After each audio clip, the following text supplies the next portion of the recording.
Hey, good morning. It is good morning because we started early today. It's not 12, it's 11. So, good morning, everyone. Um, if you're up after your hangover from watching the football game yesterday, where basically we were rooting for one billionaire family who owns the Chiefs and one billionaire family who owns the 49ers, and we kind of rooting to see which billionaires won.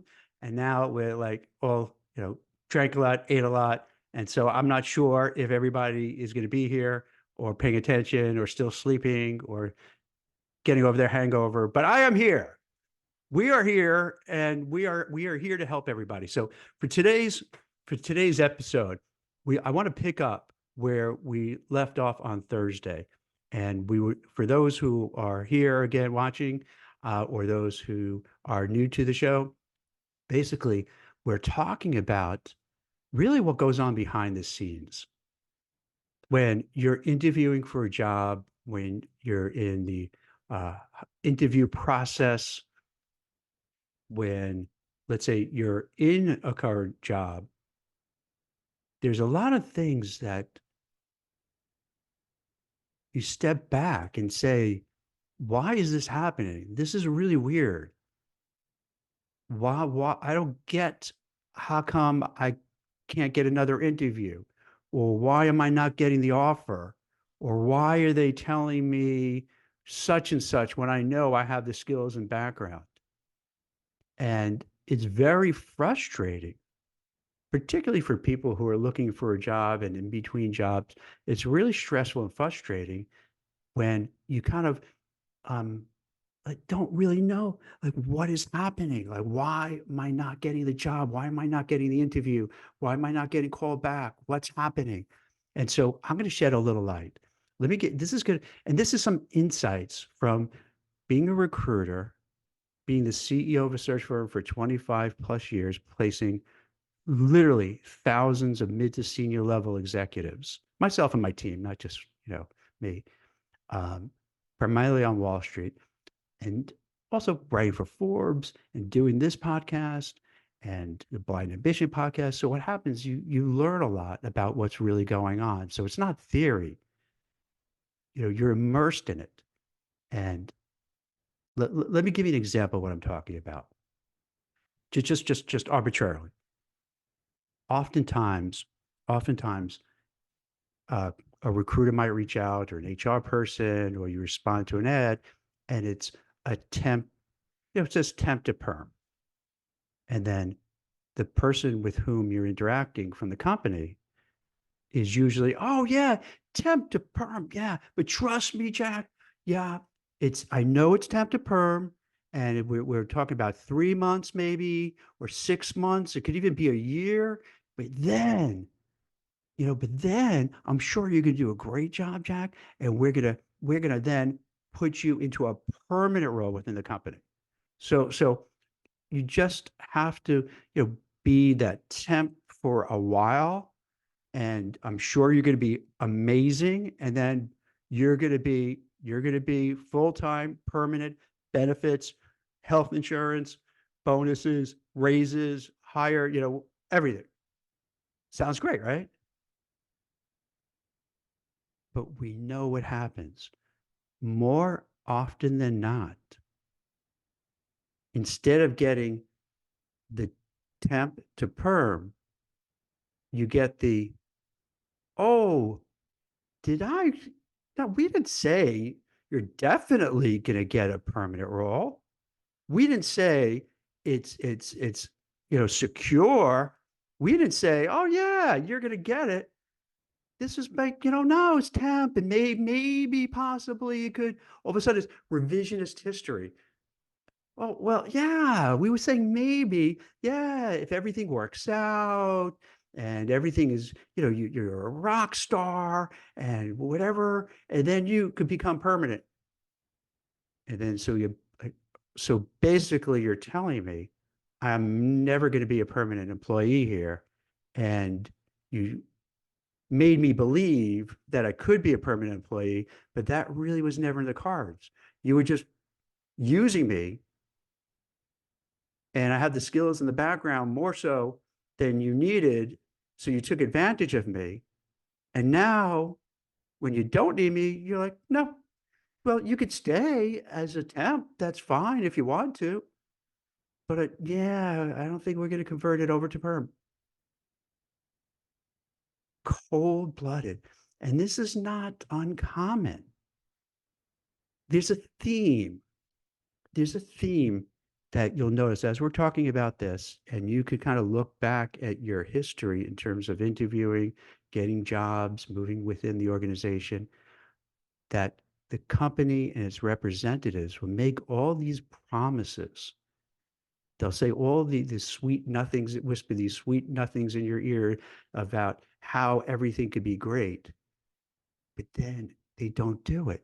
And when they don't do it, they fall back and say, they'll gaslight you. They'll say, and for people who aren't aware of the term gaslight, I mean, they'll blame it on you, right? You're the victim, but they'll blame it on you. It's your fault, not our fault. So they'll say, no, I never said you're going to get that permanent job. Oh, I never said you were going to get that promotion. I never said you're going to get that huge raise. I'm not sure where you got that from. So for people who have bumped into this, so number one, you're not alone. This is happening. This has happened for years and years and years. And it's very frustrating and it's really unfair.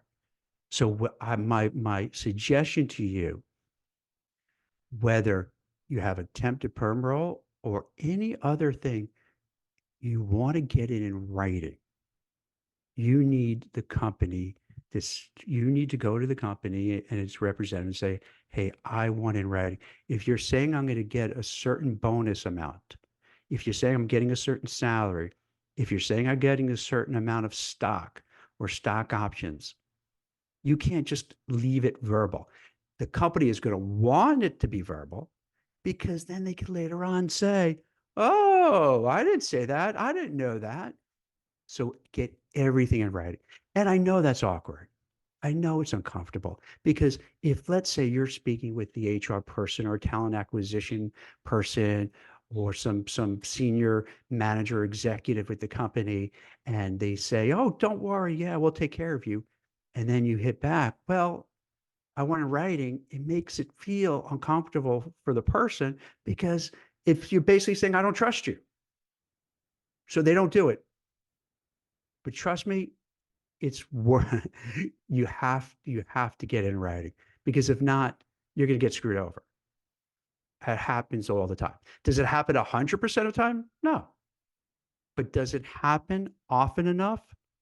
Yes, that you need to make sure everything is in writing so that when it comes to time for your bonus, your raise, your promotion, the corporate title being upgraded, they can't say, oh, we never said that.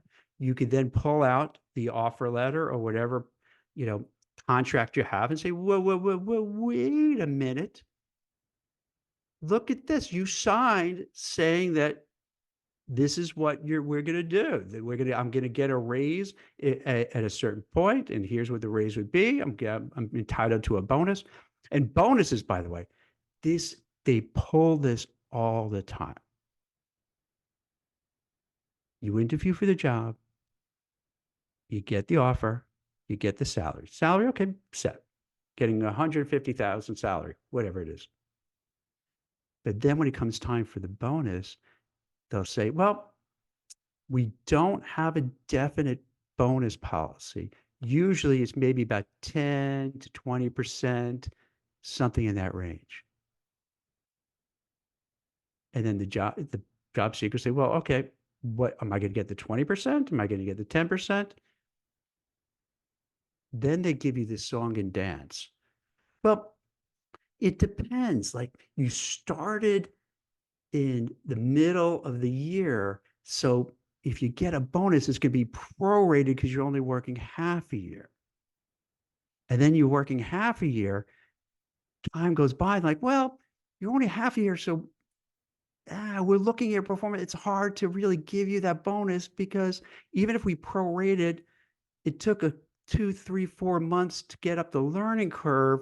So your bonus is going to be very de minimis. It's just going to be really small. You're like, what? For some reason, companies use these bonuses and they play a game because come on, these companies aren't stupid. When you're dealing with large global multi-billion dollar organizations, they know what they're doing. They purposely just throw out, oh, bonus, there's a bonus. And very rarely do they give the exact number of the bonus. Now, to play devil's advocate, it is fair to say that from a company's perspective, if you guarantee a certain bonus and you don't deliver, you don't meet expectations, you don't exceed expectations, the company is like, hey, why did I give you this bonus? We got ripped off because you didn't live up to what we thought. So there is some fairness in putting that out there. However, more often than not, they just throw out, oh, bonus eligible. They give a range, they dance around it. And then what happens, let's say you started January 2nd. By the time you go for a full year, when you get your review, they forget about what you guys talked about. Time goes by, everybody remembers things differently. It's no different than relationships. When you deal with people like, oh, I remember it this way. Oh, really? I remember it this way. Be really careful, really smart. Make sure you get in writing. And even if the conversation is going to be difficult when you're dealing with a hiring manager directly or an HR person, a senior level person, you could be respectful. You could be reasonable, but you want to advocate for yourself so you don't end up 3, 6, 9 months, a year later and feeling I just got screwed over. Here's another thing that's a big that's a challenge for a lot of people. You go and tell me for people who have been through this. You go and you interview and you're doing really well, and then you're hit with, well, sorry, Jack, you're overqualified for the role. You're like, wait, isn't that a good thing that I'm overqualified? If I have the experience and I have the background and I have the knowledge and I could do the job and then some because I have more experience, why wouldn't you want to hire me and pay me more? Or if I'm open to taking less money, why why wouldn't you hire me for less money? I don't it doesn't make any sense. So what ends up happening, I think what happens a lot when a person, when interviewer, hiring manager says you're overqualified, you got to read between the lines. In my opinion, it could be a few different things. It could be a little bit of ageism, where maybe it's not you're overqualified, they're a little prejudiced because maybe you're in your late 30s, 40s, 50s. And really what they're saying is, hey, Jack, you old man, we don't think you're going to be up to the task. You're not going to be up to date with all the new technologies. And so, yeah, we're not going to hire you. Or, and this is something we could talk about later too, you're not the cultural fit, meaning that we want a whole bunch of young people who are going to run through brick walls and do whatever the boss says because you're not paying that much and they're just starting out their career and they can't afford their apartment and they can't afford the rent and they can't afford their iPhones and all the other stuff. So they're going to just work their butts off to do it. And they're thinking, so an old Jack, this old guy, well, he might not have that problem. So he may not work as much. So he's overqualified, which is ridiculous, right? If you think about it, overqualified. So if let's say, you know, there, you could come there and you could do that job and do it well, but you're not going to do it. And a lot of they don't want to pay the money because they feel if somebody is at a certain level, the overqualified level, that it's going to cost more and they don't want to pay it. They also have this bias that if you have more experience, you're going to then start being, you got to listen to me. I've been doing this for 25 years. I know everything. And then if you have a manager who doesn't have a lot of self-confidence, they're intimidated rather than feeling, hey, if I get a very experienced person on my team, that's great. That's more help for me. But you would need to be a confident manager. And unfortunately, there are all too many bosses, supervisors, managers who lack confidence in themselves. So what ends up happening if you find somebody who's overqualified, really what they're saying is, I'm worried that I'm going to be out, I'm going to be hung out to dry, that kind of an imposter, that you're really not that great. And now if you find somebody who's overqualified, but let's change the definition. It's not really overqualified. You're super qualified. You're above and beyond qualified. And that intimidates them. They're scared. They're afraid that you're going to take over their job and make you irrelevant. So what ends up happening, they say thank you, but no thank you, which is bizarre. It's almost like if you drive up with a Rolls Royce, right? Or you want to buy a Rolls Royce and they can give you a crazy discount. But you go, no, I don't want that discount. They're doing the same thing. It's nuts. But I do get in the corporate world, and now that I bring it up, I'm guarantee a lot of people have faced this. They didn't get the job because the manager lacks the confidence and self-assuredness so that they feel if they have somebody who comes in who's more knowledgeable, who really knows their stuff, they're going to be shown that like they're not so good. And they may even feel they may lose their job. So they rather get somebody who's maybe a C player. So they're not worried, they're not intimidated. They could boss that person around. They put out their chest and have that big ego because they're not worried now. They're still the big dog. They're in charge of everything.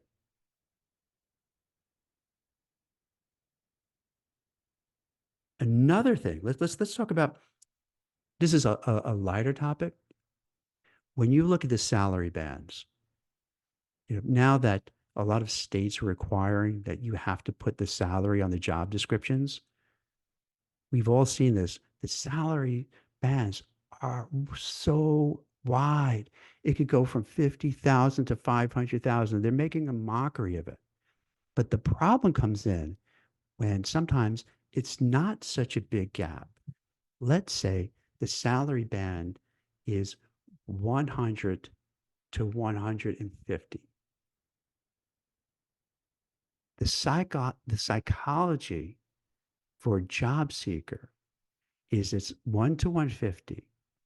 They're gonna feel, and let's say for the sake of conversation, they're correct in their judgment that I have all the skills, the background, the experience that the job description requires. So if there's a range from 100 to 150, I should get that 150. So when it comes time to negotiating, you're going to anchor to that 150 feeling you deserve it. Meanwhile, the company is going to anchor to that 100, 105, 110. So you go through the whole interview process feeling that it's only reasonable because you're self-assured in your skills, your background, your experience, you know your worth, that you should get the 150. And it's on the bands who, why wouldn't you be able to get that 150? But when it comes time for the offer, you'll get an offer of like, hey, Jack, I'm really excited to present you an offer. Everyone loved you. You're great. We want to give you an offer of $110,000. And then you're like, what? What? Like a hundred? You gave the range from 1 to 150. Have you seen my resume? Of course, you've seen my resume. Have you seen what I've done? Have you seen my recommendations? Why, like, why you're lowballing me? You're low. Like, I went through 6 interviews over the course of 6 months, and now you're giving me a lowball offer? That's unconscionable. And this happens all the time because, and I, in this is, I don't want to do the blame game, but the same way I mentioned before, when you want it in writing, when you're interviewing for a job and you get that salary band, that 1 to 150, early on in the process, you want to speak with whoever is the point person or point persons involved with the whole hiring process. You want to let them know, say, hey, Christine, I see that the salary band is 1 to 150. I feel that I should be on the upper end of the band. And for negotiation purposes, I would say, why not start with the 150? In fact, even though it says up to 150, if you really feel you have the background experience and all that kind of good stuff, you can even say, I know the salary band says 150, but I really do feel that I should be getting 170 based on my background, my experience, what's going on in the market, how tight it is. There are not a lot of people who have my skill set. So there's nothing wrong with pushing it. So you want to, so you can push it. And when you negotiate, you always want to ask maybe 10, 15, 20% more of what you really, what more than what you really feel you can get. So it gives a margin of negotiation. So you don't want to negotiate where it's from like 105 to 1. You want to like have a spread so that when you negotiate it, you get room. You start higher, not ridiculous, crazy high. It's not like they give you to 150 and you're asking for 200 or 250. No, you give it enough that it's kind of reasonable and maybe you could do it. And so you do it. But that's one aspect of it. The other aspect, you want to make sure early on when you speak to whoever the powers that be, I see the salary goes to 150. Based on my resume, my experience, and let's say you went on you already started with a couple of interviews, you met a couple of people, and based on the knowledge you have about me now, I want to make sure before we go forward,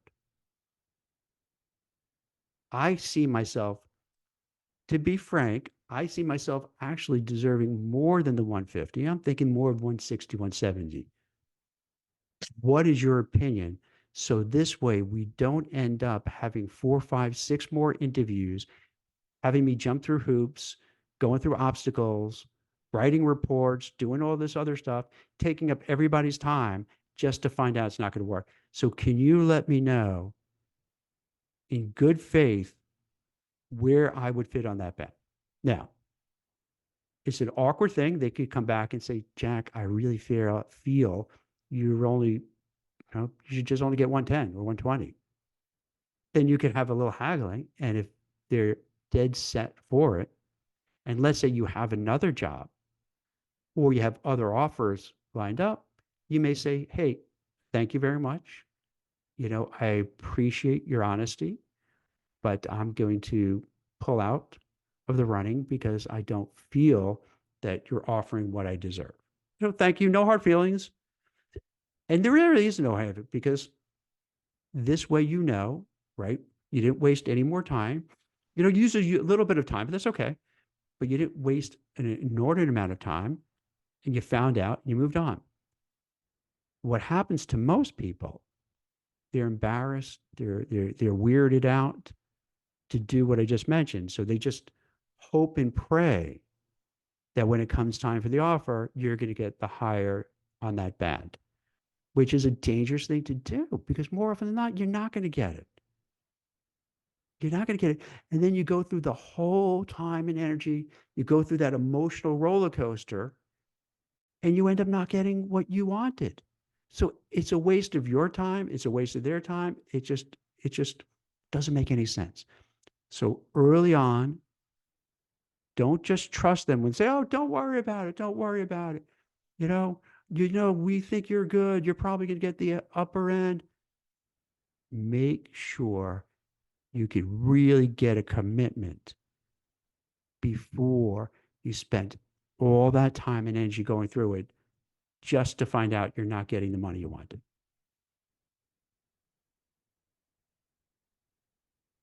There's something called backdoor references. You got to be careful of this. When companies are moving forward and they want to, thinking of hiring you, usually they ask for letters of recommendations and things like that. But I'm not sure if you're aware of this. This happens a lot. They'll they'll snoop around. They'll see, let's say they'll go to people, the hiring manager go to people on their team and say, "Hey, I think you know somebody, who, worked, with Jane. Maybe can you like what can you find out about her?" And you seek the assistance of others too to kind of do some digging and find out like, hmm, you know, find out like what's going on with them. Like you know, what can we learn? And you're at risk. Give you an example. This happened to me about about a year or so ago, where this really nice guy, really accomplished, smart, personable, great at what he did, interviewing for a job. Some people who he worked with in the past, who for whatever reason had some animosity, worked at the current company and they sabotaged him. They went to HR and said, "Oh, you're looking to hire, Joe? Oh my God, let me tell you about Joe. I got to tell you what." And then they'll say things, maybe true, maybe not true, but they destroy it, because if you're an HR person, a hiring manager, and you get whiff of somebody saying, "Oh, we," not just one person, but a couple of people might do it, and a little kind of, dogpile gang, thing going on, and that you find out that they poison the well. And now, if you're HR or a hiring manager and you get a couple people saying, "Oh, I know Joe, and yeah, we work together. I wouldn't recommend him. Here's what he did this, he did that." Now, if you're an HR person, you're a hiring manager, you're an interviewer, you don't want to, why would you take that risk now? Now, they know maybe it's true, maybe it's not, but it's so much easier, particularly in a market, that's kind of, tough. So it's, you know what? There are plenty of people looking for a job. I don't need this aggravation. I don't need this to worry, because let's say I do give the thumbs up to hire this person, it doesn't work out. Then everyone's going to blame me. Like, why did you hire this person? We already knew from folks who he worked with in the past, they said not good things about him. You're an idiot, Jack, for making that hire. And now you're in political danger of your job, because you're going to think like, what the hell's wrong with you? Not only do they kind of do that snooping around, they also are going to look at your social media footprint. In today's day and age, where everything is so politicized, when everybody is so on edge, everybody's like digging on their team, whether you're liberal, whether you're conservative, whether you're Republican, you're Democrat, you this, that, whatever. We all know it's like out of control, right? It's out of control. So you want to be careful. Whatever you post online, keep in mind the people who are involved with the interview process are going to check it out.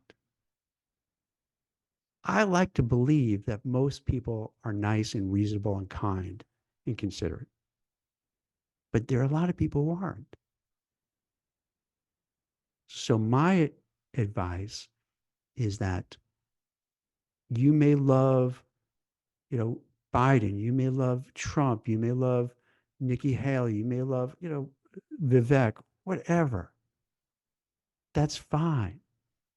But unfortunately, in today's day and age, you don't want to go overboard with being, I am hardcore MAGA, I am hardcore woke, I am hardcore this. And I know you're thinking and say, wait, why should I censor myself if that's what I believe? Well, you're right. You shouldn't censor yourself. I am an advocate for free speech, but I'm also a realist. So if I know that people are going to look at what you write, what you say, what you post, and knowing the climate we're in, that it could alienate, 50% of the people who you're going to interview with, why would you put yourself in that spot? I would say avoid it as much as you can. And I know it sounds like in America, we shouldn't be like this. I'm not the kind of guy to pretend that things are what they're, you know, what they are. Like it is what it is. So you're better off being careful because you could end up not getting the job because either some wokista said, "Oh my God, look what Jack put down, what he wrote about. There's no way we should hire him. He's terrible." Or if he works at the company, we should get rid of him. He's terrible. Or look at this person, he's from MAGA, and oh my, he's terrible. It's a sad state of affairs that I have to say this, but you got to look after yourself. Put politics aside, unfortunately, in this particular instance, because it's more important you get that job and you keep that job for yourself and for your family. I hate that it is this way, but I'd be a hypocrite if I said, don't worry about it. And speaking of this, another touchy topic is DEI, where I can't tell you how many white men, white women who are maybe from 40s to 50s or what have you come to me and say, this is reverse discrimination. I'm just not getting any job offers. I'm not getting any, I'm not being invited to interview. Like, what's going on here? Now, with I think DEI is great. To have diversity in the workforce, great. As long as everybody who you hire is right for the role and has the background and experience, makes sense, fine. Let the best person win. But what happens, once again, I can't ignore reality. For over the last few years, when I get emails, texts, people say to me, Jack, what the heck? This is what's going on. I'm being discriminated against. And then they don't want to report it because then they're worried, like, how are they going to view me? And it becomes a really untenable situation. And I hate to say it, but for a lot of people who are of a certain age, of a certain complexion, and they feel that they're not being asked for interviews, this is the thing. Very unfair, very wrong, but it's going on. So for those who fall into that category who aren't getting those interviews or not getting those offers, this is one of the reasons, not the sole reason, because we're talking about a lot of different things, but that's something that is going on and that's inhibiting your career. For a lot of people, they're going to say, oh my God, how dare you? But what am I saying that's so wrong? I mean, come on, we all know this. The only people who don't know it are pretending that it doesn't exist. Another thing we have to do is this. Another thing we could take a look at, and similar, is the cultural fit. How many times have you interviewed where they said, well, the feedback, and unfortunately, people don't get feedback or constructive criticism, which is really bad because you want to get that so you can improve when you interview.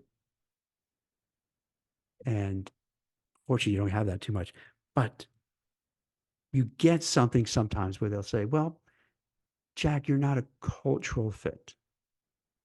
And that's kind of a weird catch-all because really in one way, they're just saying, hey, we want to get someone who's just like us, you know, and now you can say, Jack, you're a hypocrite because this sounds like very much what you're just railing against with the DEI, which is true. So they say cultural fit. We want to find people who all kind of the same that fit in together, and and we want to have somebody who, you know, you know, you know, thinks the same way we do, comes from the same schools and all that, and that's a problem too. I want to be fair. I want to be fair and open minded on both sides, so that when you get, you know, picked because of maybe nepotism, because perhaps you have a relative who's in a high place within the organization, um, whether you have some really high powered insiders who are advocates for you, who are pulling for you. That happens where you do get the interview because of that. But that's not fair either, because somebody could have better skills, better experience, better resume, better qualifications, but because for whatever reason they don't, that square doesn't fit into that square box. So they don't get it. And that happens too. Now that's a rough thing. How do you have that culture? Do you try to pretend to fit in? Maybe to get a sense of what goes on with the company, what they say, what they wear. Do you have to put on that Patagonia vest to fit in if you're going to work for an investment bank? These are the things that that happen behind the scenes. These are the things that we're being judged by. Christine, I know we talked about a lot. Anything like big thing I'm missing? No, I just was thinking about the last thing that you touched upon, like the homogenous environment. And you always see that blow up like very spectacularly, where like a decision gets put through, let's say like a marketing campaign or something, and you're like, did no one speak up? Did no one realize that this was messed up? And it's just because, a lot of times these companies, they create like an echo chamber and just like yes people, and they don't have like the diversity to say like this is messed up, we should look Mhm. at this again. What else do you think? Like anything else that comes to your mind in terms of what we're talking about, where these things just to watch out for, what really happens behind the scenes, but we don't talk about. And this is what I want to like these LinkedIn's because we're grown-ups here. We could talk about things without fighting and arguing. We don't have to agree on it all. We don't have Mhm. to disagree on all. But I think by bringing these topics up makes it's different than these usual conversations. This way, people could think for themselves, like, "Hey, what's really going on?" They could see what's behind the scenes, and and it's that by not talking about things, you don't know, nothing gets done. But by bringing it up, it's thought provoking. And then, I'm sorry, go ahead, Chris. To go back to the distrust for companies, do you think that Gen Z is onto something by recording conversations with their employers? You know how you say like get it in writing, Gen Z's making sure to get it in recording.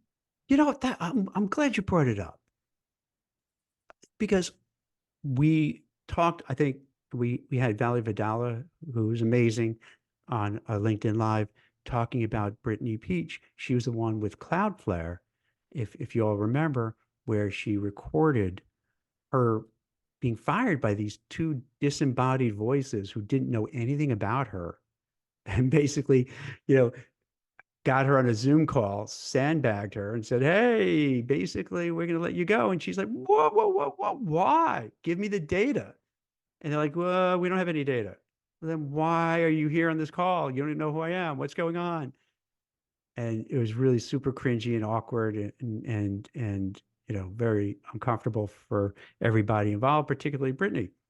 Um, so to go back to what you were saying, Christine, I have mixed emotions about it And what I mean by that is, let's take in certain states, you can record Mhm. without someone's permission. Others you can. I don't know offhand what states allow you to and what states don't. I feel even if you feel aggrieved, I would feel very uncomfortable if somebody was recording me without my knowing, Mhm. when the first thing they could do is just ask me directly. If there's no other paths, that's one thing. But if you could send an email, a text, a phone call. Now, maybe if you sent a text, a phone call, email, and I never get back, and then the person's like, well, how else am I going to get their attention? I'll do this, I'll record it. Mhm. But to me, when you start doing something like that, it almost it gets this big brotherish kind of thing where now everybody has to worry think about it, because if you go to if you move it forward, then you got to worry, is then everybody be recording everybody else, and that's not a pleasant way to live your life within the corporate sector, where you always have to worry no matter what you say you're recorded. And then if you think you're going to be recorded every time, you're really not going to say anything of value because you're going to be afraid. And then you're working in an area where you're constantly afraid that you're going to say something that's recorded, and then someone's going to run to HR and try to cancel you. Um, I'm more of a big believer in just talking things out like we're doing now. You know what I mean? Like you have this conversation where some of the people who are listening might say, for some of the things I bring up, like you don't know what you're talking about, you're completely wrong. And that's fine. That's cool. Having this discourse is important. But by The doing, I'm sorry, go ahead, Chris. was going to say the fear of being recorded is also why you get robotic answers like how the Cloudflare like HR team gave to her, because it's almost like they were like, we're not going to get caught saying anything wrong, so we're not going to say anything at all. And that leads, yeah, that's really interesting you brought it up, because that also leads to, I think personally, why we have this big problem with ghosting. Because in today's litigious society, and as we were talking about a little earlier, where everybody has like this tribal instinct, I'm this group, I'm that group, I'm whatever. And then what happens, it puts this weird thing where no one wants to say anything, because let's say, you know, hey, I don't want, we're not going to choose Jack for the role. And then maybe just conversation, I'm like, I think you said that because I'm old, I'm this, I'm that, I'm the other thing.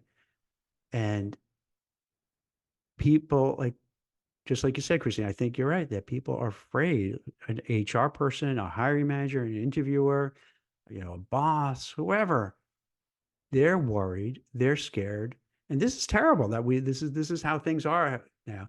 They're worried they might say something and they may be accused of being a racist, a sexist, an ageist, a thisist, a thatist, an anti-Semite, whatever.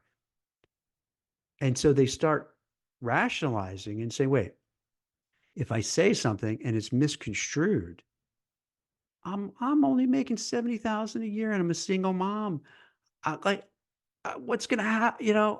Like, what am I going to do? It's not worth the risk. If I lose my job, what am I going to do? So it's a really weird situation. So it becomes easier not to say anything and just ghost. Now, I'm not advocating that's what you should do, but I could understand how the environment got to this level where I tell you, like for myself, like why would I put myself out there that if I say something, not purposefully, but just comes across a certain way, and now I'm canceled, lose my job, lose my livelihood.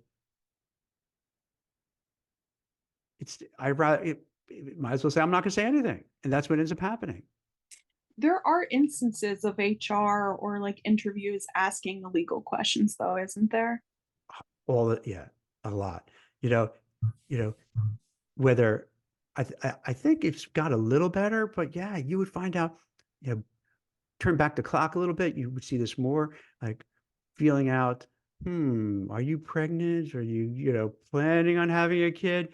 Because then they start feeling, well, if you're having a kid, you're going to be out on maternal leave. Like, so why the heck am I going to hire you when you're not going to be around? Um, you do get stuff like that. You spoke to a tech executive on the Blind Ambition who said that I I don't know if I should name the company. I won't No, name the company, but nah, we don't blow anyone up. no.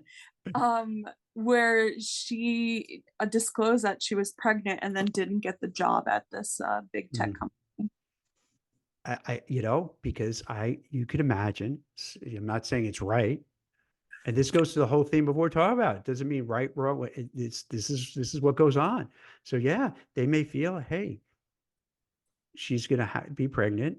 That means like maternity leave, and let's just get somebody who could start right away and be there. Um, yeah, this is a big, that's a big issue. That's a really big issue where, and it could be other things related to that too, right? Where, you know, how old are you? Are you married? Do you have kids? Because then if you have kids, you got to worry, hmm, is this person going to be coming in late because I have to bring them to school? Are they leaving early because I have to pick them up from school? As a parent, my kids are older now, but when they were younger, they're always getting colds, so then you gotta go home and take care of them. So like, do they feel out? Does this person have kids? And if they do, maybe we'll keep looking. Yeah. As a candidate for the salary bands, is there a way to ask a company to quantify how they got to like that number to kind of disprove that maybe it's discrimination? Yeah, I would say, that a person needs to advocate for themselves and ask, and they have to ask these tough questions. And even if it's uncomfortable to say, can you tell me why the salary band is at this? Where do I fit on the salary band? What if you see I'm at such and such within this salary band? Why is that? Why am I there and not here? These are rough conversations because it's a power dynamic imbalance where you're the job seeker or you're working at the company and now you have to negotiate with your boss or senior people. And then if you negotiate with people who are higher up the chain, they have more of the power and the clout and all that. And you don't want to come across like you're being a jerk or whatever, but you want to stand up for yourself. But it's not a level playing field. But you have to at least try. And what I would suggest, you don't want to come in all angry, belligerent, accusatory. You want to be armed with data, with information. You want to be, and again, it's terrible to have to talk this way, but you want to be, when you talk to them, make them feel you're not attacking them. So this way you could try to have a good conversation without getting everybody riled up, without getting angry, without getting the temperature brewing. It's not easy. It's an art. Because when people feel like, hey, I deserve this, and you're not giving it to me, immediately the emotions run high, and it's hard to just be clinical about it because now you're running on that adrenaline and that anger. So you have to try your best, even though you're at a disadvantage, to try to do what's right for yourself. It's great advice. So